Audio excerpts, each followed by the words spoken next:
Just cause I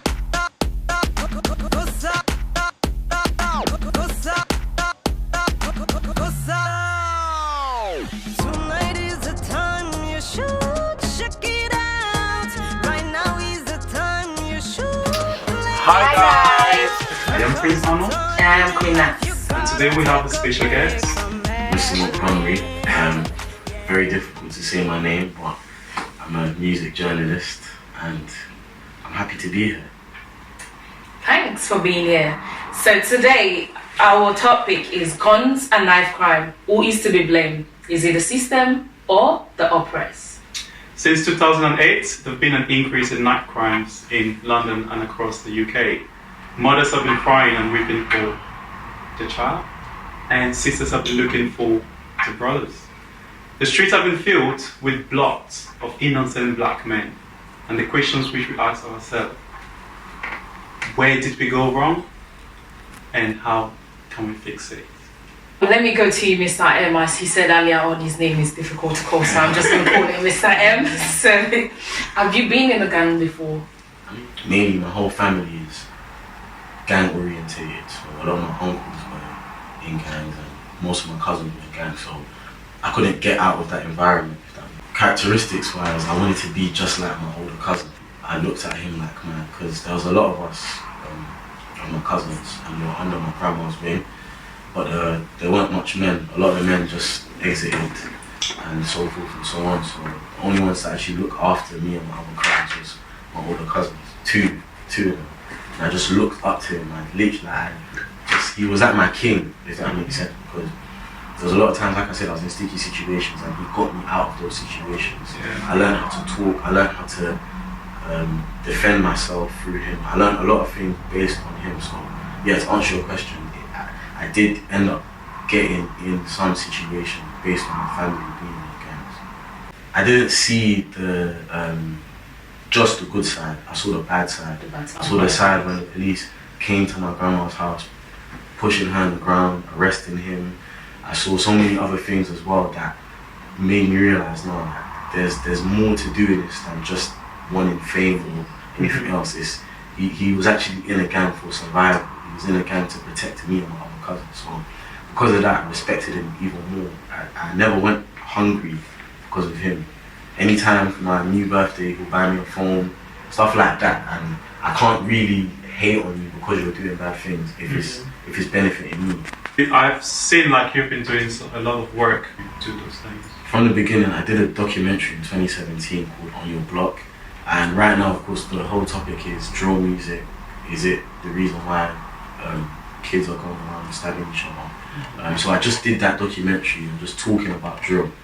Of course, unfortunately, as the time went on, knife crime did go on the rise. And of course, they were looking at that drill with knife crime. And of course, my documentary came across because it was the first detailed documentary that actually gave a descriptive view on drill. Do you think like the drill music have an influence people, like kind of influence violence in a way, or it's just like it doesn't really have an effect? I'd be stupid to say that drill music doesn't have any influence. It doesn't have influence. I'd be very, I'd just be oblivious to what's going on. Realistically, yeah, it does. But there's two sides of it that I think. There's a side that actually helps artists change their life. And I was talking today to someone, and someone asked me if I've ever had therapy, and I was like, yeah, I've had therapy before. But unfortunately, for a lot of black males, they go through PTSD. A lot of things have happened when they don't have therapy, and the only way for them to actually speak is through the music, if that makes sense. Yeah. So if you're doing that just to express yourself, then there's nothing wrong with that. But if you're using drill music to attack your ops or people that you're beefing, then there's a problem.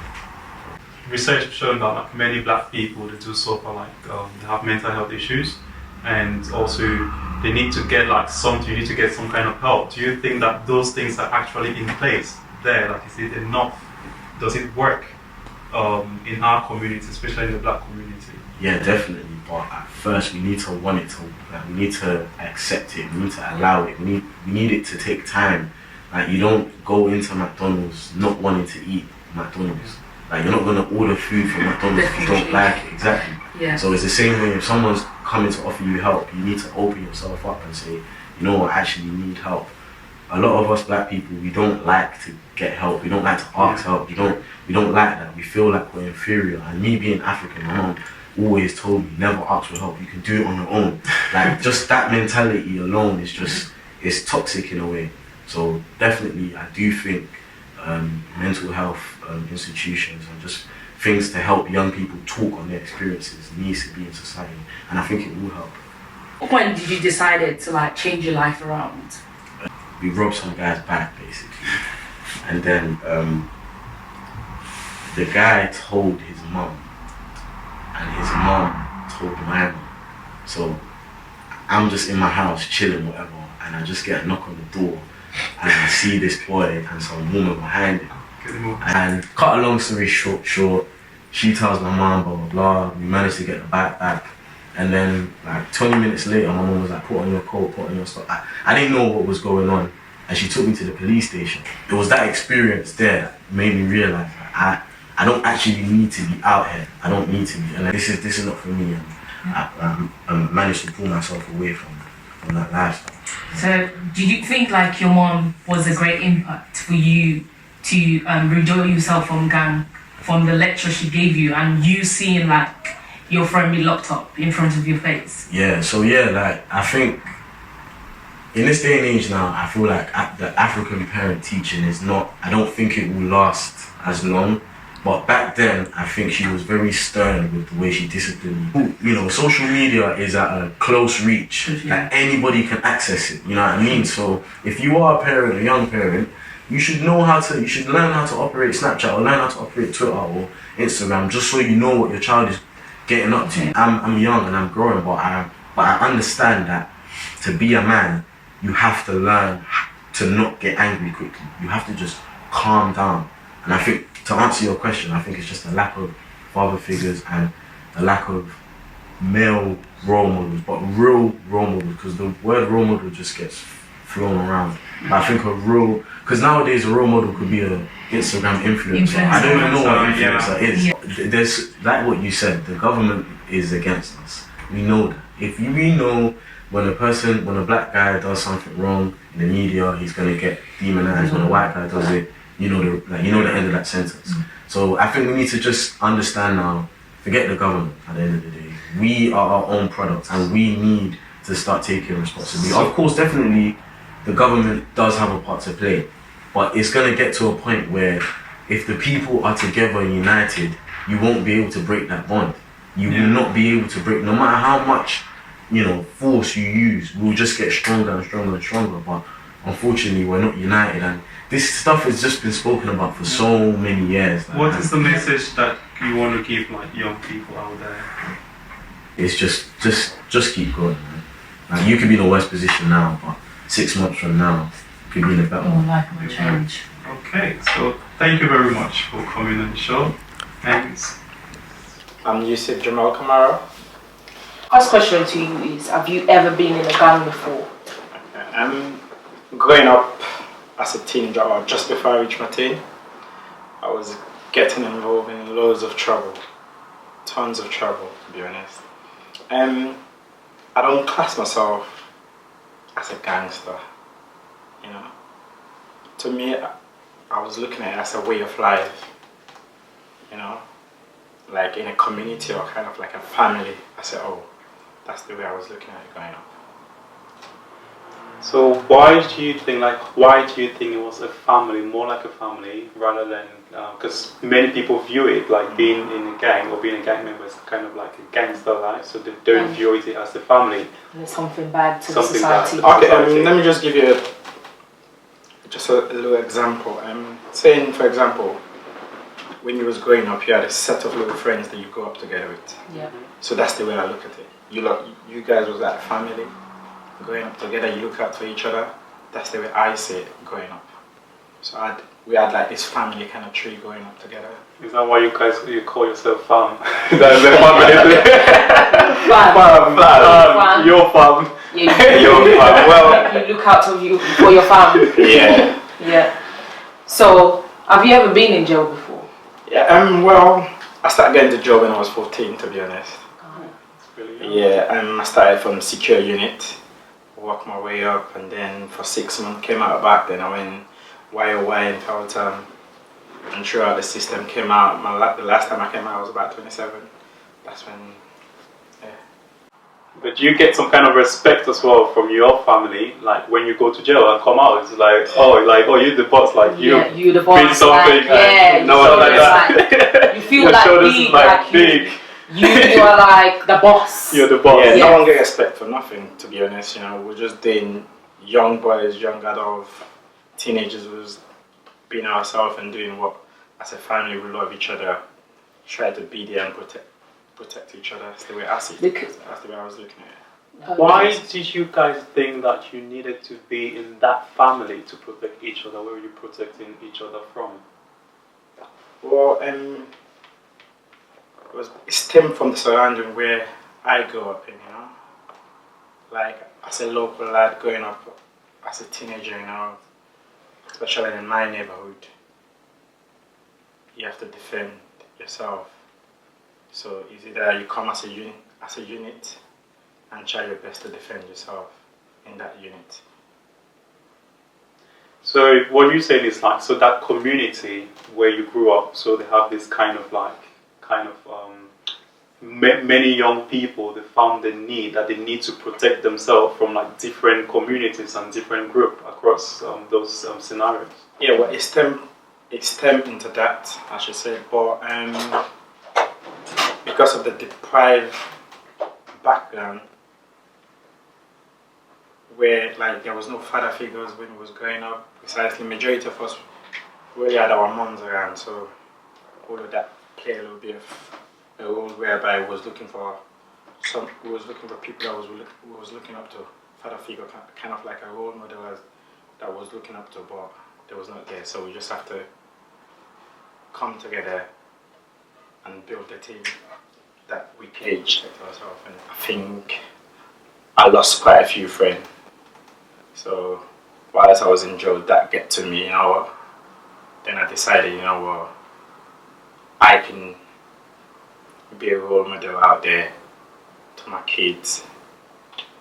That's when I switch off and come out, get a job, and then focusing on my life. You talked earlier on, you mentioned that your mom like kicked you out of the house when you were 13. Do you think your mom should like play a vital role to you because you're young? Yeah. I got a wonderful mom, you know, to be honest, you know. She was always there for me, you know, gave me the best support.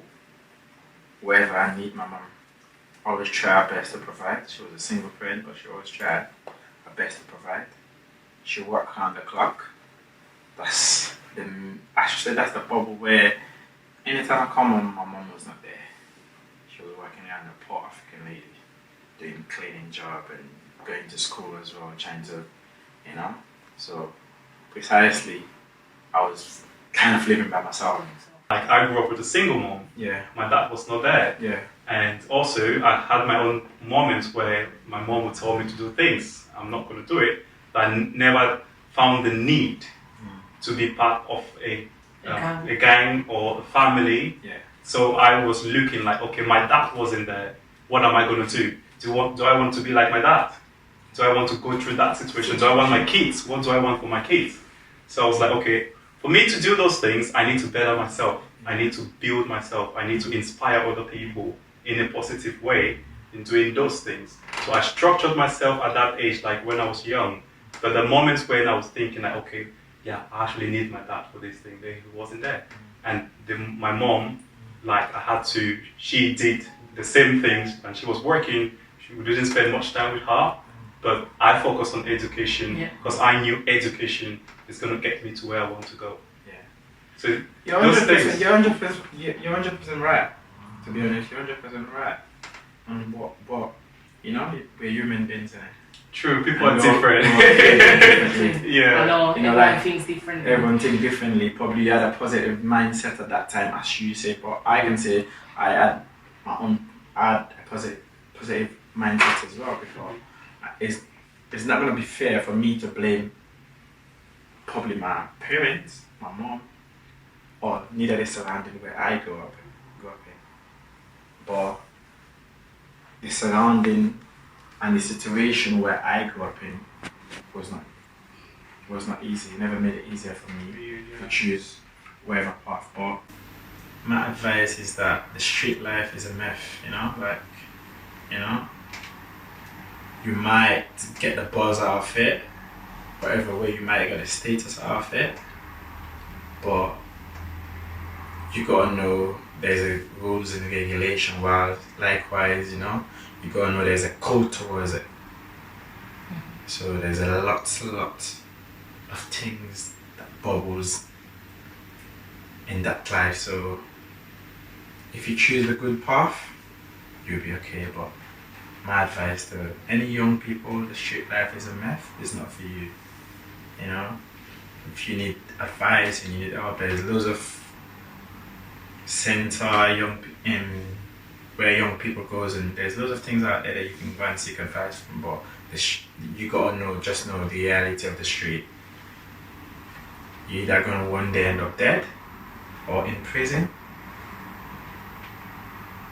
or probably God knows where you're gonna end up. So guys, I've Just one thing more. Okay. What would you say to black dads out there, like black parents, like the male? Well, that black parents out there. What should I say to them? So like, especially the fathers. The like fathers. that. Okay, well, I'm a father as well. So what should you advise? As a father, my advice to, get involved in your kids' life. Make sure you make your kids your best friend, and be open to them, and guide them through. You should be their mentor. Don't let no one be their role model. You should be, because you know what best for your kids. Don't let the system press them until they fall, because there's loads of guys out there that will fall victim to, and this is a bubble. When you get in a bubble, to get out of the bubble is hard. True. That's the main focus, to get out of the bubble, and there's rules and regulations. You gotta live to that for the rest of your life. True. Just like you bleaching your skin and you want to go back to black is hard because you already bleached your skin, so you can't go back. So no, that's it. Then you can go tight. You can turn your skin back. Thank you so much for coming to the show today. We appreciate you. So viewers out there, young people out there, as you heard from the man himself, he has experienced loads in his life before. So if you're out there thinking of being in a gang or want to join a gang, as you hear, what's the word again? It's a myth. That's the word you use, isn't it? It's a myth, so it's a myth. So guys, stay safe out there and listen to your parents. So you just need to listen to your parents. And one thing you need to know, you need to understand your roots. Every single thing you do, it doesn't affect just you, it affects the whole community. Everyone. It affects me, it affects her, it affects everyone in your community. We need to be together. We don't need to see each other as a threat. And my last statement to everyone out there, young people out there, like you say, anything that you do, it affects the whole community. And to be honest, with some realizations that over the years that I've grown up, there's a lot of things that we or I have done that affect a lot of people. Like my mom, over the years in jail, I lost 14 years relationship.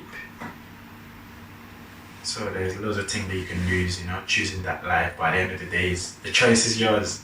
Like I say, the street life is a myth, and there's code by it. If you want to live by that code here for the rest of your life, then it's up to you. It's up to you, and that's the path that ain't easy to live. Don't just go because every day you have to live, and it's in your interest that you live by that code here for the rest of your life if you got involved in it. So. But it's a myth. You probably want to end up in jail or probably end up dead. So there's no way out sometimes. So you choose. So. Thank you guys. Thanks for watching the Prince.Talk.Show. So we'll see you next time, and don't forget to subscribe. Subscribe. Comment, like, share.